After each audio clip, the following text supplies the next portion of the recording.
रात जब शहर शांत हो जाते हैं तब गांव जाग उठते हैं। लेकिन उत्तर प्रदेश के एक छोटे से इलाके में रात का मतलब था मौत का पहरा। ये वो कहानी है जहां इंसानों ने अंधेरे से नहीं बल्कि उनकी ही तरह दिखने वाली एक शैतानी रूह से डर कर जीना शुरू कर दिया था। हम बात कर रहे हैं उस धायों की जिसकी छाप उस गांव के हर एक बच्चे और हर एक दीवार पर चप्पी हुई थी। जब सूरज ढलता था तो हर घर का दरवाजा, खिड़की सब बंद हो जाते थे। लेकिन क्या बंद दरवाजे असली खतरे को रोक सकते थे? आज हम इस रियल इंसिडेंट की गहराई में जाएंगे और देखेंगे कि धायों कौन थी और कहां से आई थी।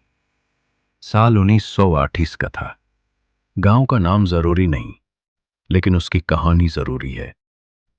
जहां लोग सबसे ज्यादा भरोसा करते थे, धायन ने वहीं से अपना शिकार शुरू किया। अक्सर वो बूढ़ी औरत की शक्ल में आती थी। हमेशा सर पर एक पुराना फटा हुआ पल्लू होता था और उसकी आंखों में एक अजीब सी चमक। गांव वालों ने उसकी वजह से अपने बच्चों को शाम ढलने के बाद घर से बाहर निकालना बंद कर दिया। लेकिन धायन का शिकार सिर्फ बाहर नहीं होता था। उसने वो रास्ता ढूंढ लिया था जहां वो बंद दरवाजों के अंदर भी पहुंच सकती थी। पहली घटना तब हुई जब गांव के प्रधान के घर से उनकी 1 हफ्ते की बेटी सुबह गायब मिली। घर का दरवाजा अंदर से बंद था और खिड़कियां अच्छे से जमी हुई थी, मगर बच्ची गायब थी।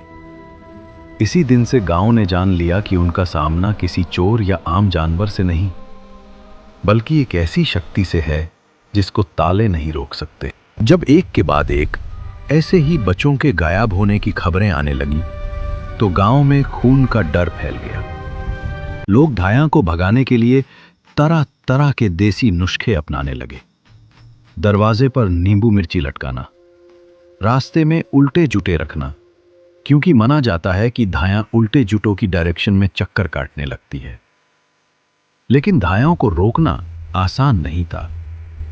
रात को जब गांव वाले सो रहे होते थे तब उन्हें अपने नाम की हल्की सी पुकार सुनाई देती थी।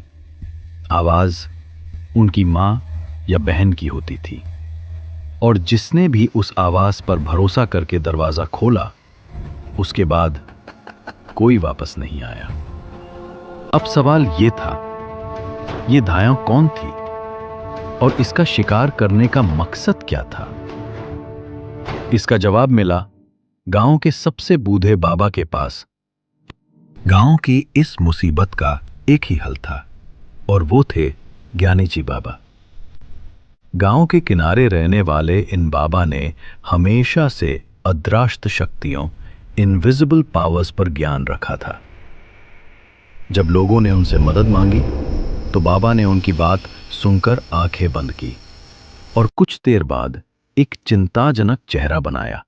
उन्होंने कहा, ये कोई आम भूत नहीं है, ये एक धायन है जिसे पैसा, सोना या मर्द नहीं चाहिए, इसे चाहिए पवित्रता। बाबा ने समझाया, धाया वो आत्मा होती है जिसे जिंदा जलाया गया हो या जिसे उसकी बचपन की खुशियों से दूर कर दिया गया हो। ये उस हर चीज से नफरत करती है जिसमें शांति और निर्मलता हो। वो शिकार करती है उन मासूम बच्चों का जिनके चेहरे पर हंसी और आंखों में मासूमियत होती है। बाबा ने उन्हें एक ही नियम बताया, धायन को रोशनी से डर नहीं लगता, उसको डर लगता है नजरों से। उन्होंने हर घर में एक सदी हुई पुरानी गुड़िया, रॉटन डॉल रखने की सलाह दी, क्योंकि धायन जब तक उस गुड़िया की आंखों से नजरें नहीं हटाएगी तब तक वो असली घर के अंदर नहीं घुस पाएगी। गांव वालों ने ज्ञानी जी बाबा की बात मानी। सभी दरवाजों के पास गुड़िया रख दी गई। पहली रात शांति रही। सबको लगा धायन हार मान चुकी है, मगर धायन इतनी कमजोर नहीं थी।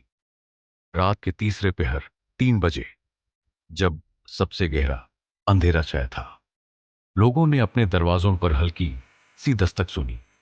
वो दरवाजा नहीं खोल सकते थे क्योंकि धायन उनकी आवाज की नकाल करके बुलाती थी। लेकिन इस बार दस्तक के साथ एक तेज दर्द भरी सिसकियां सुनाई दी।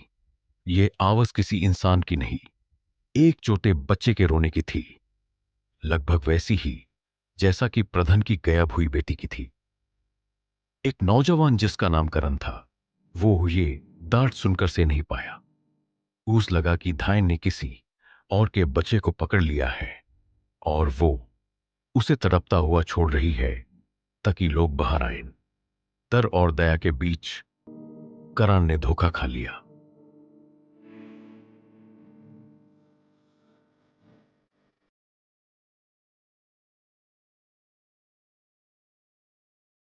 जैसे ही करण ने कुंडी खोली, ढायान की हंसी पूरे गांव में गूंज उठी।